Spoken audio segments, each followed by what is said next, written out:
Good evening, everyone. So, in this recording, we will cover question number 39. If vendors are issued fully paid up shares of rupees 88,000 in consideration of net assets of rupees 68,000, आपको दे रखा है shares दे रखे हैं आपको 88,000 के, मतलब आपने ये इशू करे हैं। देखिए, याद रखिएगा, परचेज कंसिड्रेशन के बदले ही शेयर्स दिए जाते हैं और जितने अमाउंट के शेयर्स दिए जाते हैं बेसिकली वही आपका परचेज कंसिड्रेशन है। तो ये 88,000 रुपीज़ जो है ये आपका परचेज कंसिड्रेशन है और नेट असेट्स आपको दे रखा है 68,000। मैंने आपको बताया था अगर आपका नेट असेट्स कम है और पीसी परचेज कंसिड्रेशन ज़्यादा है तो जो डिफरेंस होता है वो गुडविल अकाउंट में डेबिट होता है, और अगर इसका उल्टा है नेट असेट्स ज़्यादा है पीसी कम है तो वो क्या आता है, कैपिटल रिजर्व आता है। तो ये आपका गुडविल आंसर हो गया। अब यहाँ पर बताया कि while purchasing business of other companies, जब हम अदर कंपनीज़ का बिज़नेस ख़रीदते हैं यानी कि पूरा बिज़नेस ख़रीद लिया, असेट्स भी ले ली, लाइबिलिटीज़ भी ले ली, surplus of liabilities over assets is called, इन्होंने कहा लाइबिलिटीज़ का ज़्यादा होना असेट्स से, यानी कि अगर असेट्स 1 लाख की हैं, लाइबिलिटीज़ 1,20,000 की हैं तो इसे क्या कहेंगे, इसे कुछ नहीं कहेंगे।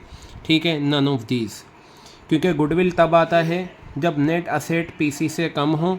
ठीक है, कैपिटल रिजर्व तब आता है जब नेट असेट्स पीसी से ज़्यादा हो। जनरल रिजर्व का कुछ इसमें होता नहीं है, तो इसमें नन ऑफ दीज हो गया। अब यहाँ पर हमें बताया क्वेश्चन नंबर 41।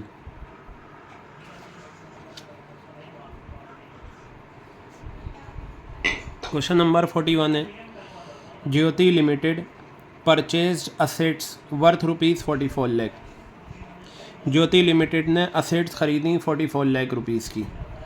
डिबेंचर्स इशू करे 100 रुपये का एक है 10% के प्रीमियम पर, in satisfaction of 50% of purchase consideration, यानी कि ये कहा कि 44 लाख रुपीज़ ने आपने असेट्स ख़रीदी या आपका पीसी है, परचेज कंसिडरेशन है, इसका 50%, इसका जो 50% है यानी कि 22 लाख रुपए के आपने डिबेंचर्स इशू करे, 100 रुपये का एक है 10% के प्रीमियम पर। क्लियर हो गई बात। रेस्ट कंसिडरेशन यानी कि बचा हुआ अमाउंट कितना होगा, 22 लाख होगा। Was paid by bank overdraft, यानी कि बाकी के 22 लाख आपने बैंक ड्राफ्ट से पे करे। नंबर ऑफ डिबेंचर्स बताने, बहुत सिंपल। देखिए, 44 लाख रुपीज़ की आपकी असेट्स ख़रीदी गई हैं तो आपका पीसी है परचेज कंसिडरेशन 44 लाख रुपीज़, इसमें से 50% डिबेंचर्स इशू किए गए तो 50% इसका अमाउंट होगा 22 लाख। डिवाइड कर दो, 100 फेस वैल्यू है और प्रीमियम पर इशू कराए, परसेंटेज है 10% है, 100 रुपये का 10% लेंगे 10 रुपये आएगा, तो ये आपका आ गया 22 लाख और ये यहाँ पर आपका आ गया 110, ये ज़ीरो कैंसिल, तो ये आपका आ गया 20,000 रुपये। तो 20,000 आपके नंबर ऑफ डिबेंचर्स आ गए। इट मीन्स हमारा 41 आंसर इज़ करेक्ट। ठीक है, अब आगे बढ़ते हैं।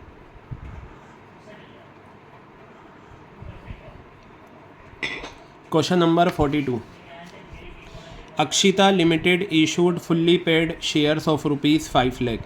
अक्षिता लिमिटेड ने शेयर्स इशू करे 5 लाख रुपए के। ऑब्वियस सी बात है, ये 5 लाख रुपए परचेज कंसिडरेशन आपको दे रखा है। नेट असेट्स आपको दे रखी हैं 4,70,000। अभी तो बताया है अगर नेट असेट्स आपकी कम होंगी और परचेज कंसिडरेशन ज़्यादा है तो डिफरेंस गुडविल में जाता है, वही चीज़ आ गई। तो ये 5 लाख की आपकी क्या है, पीसी है, 4,70,000 की नेट असेट्स हैं, 30,000 का जो डिफरेंस है वो कहाँ पर जाएगा, आपका गुडविल में जाएगा, डेबिटेड गुडविल अकाउंट। क्लियर है बात।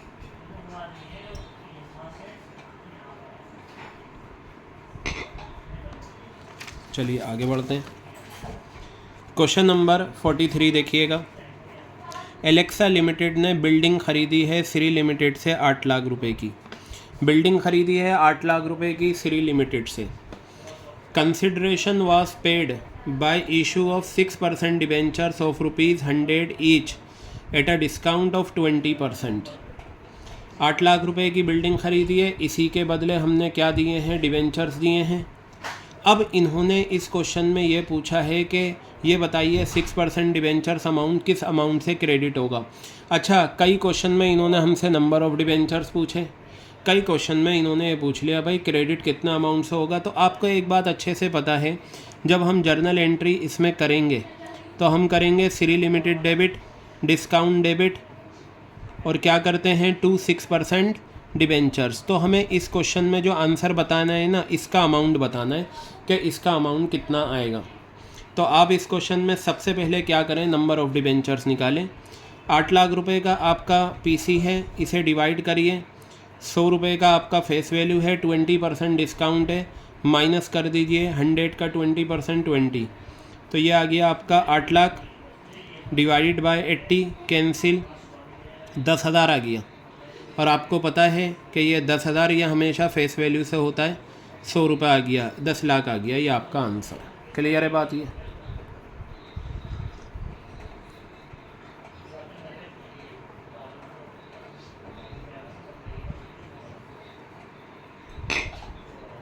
अब यहाँ आ जाइए 44 पर।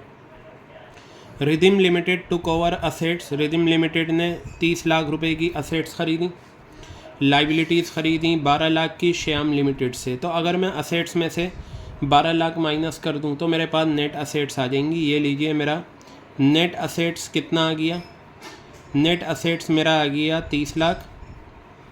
अगर मैं इसमें से माइनस करूं 12 लाख तो मेरे पास आ गया आंसर कितना, 18 लाख। मेरी नेट असेट्स कितने की हो गई, 18 लाख की। आगे बताया पीसी मेरा कितना है, 23 लाख। पीसी है मेरा 23 लाख। आपको ये बात अच्छे से पता होनी चाहिए कि जब नेट असेट्स कम हो और पीसी ज़्यादा हो तो गुडविल में डेबिट होता है। तो 18 लाख और 23 लाख का डिफरेंस बताइए, 5 लाख हो गया। ये 5 लाख रुपए कहाँ चले जाएगा, गुडविल में चला जाएगा। अब हमारा ये आया, which of the following statements is incorrect about debentures. Debentures के बारे में नीचे जो इन्फॉर्मेशन दे रखी है, कौन सा इनकरेक्ट है।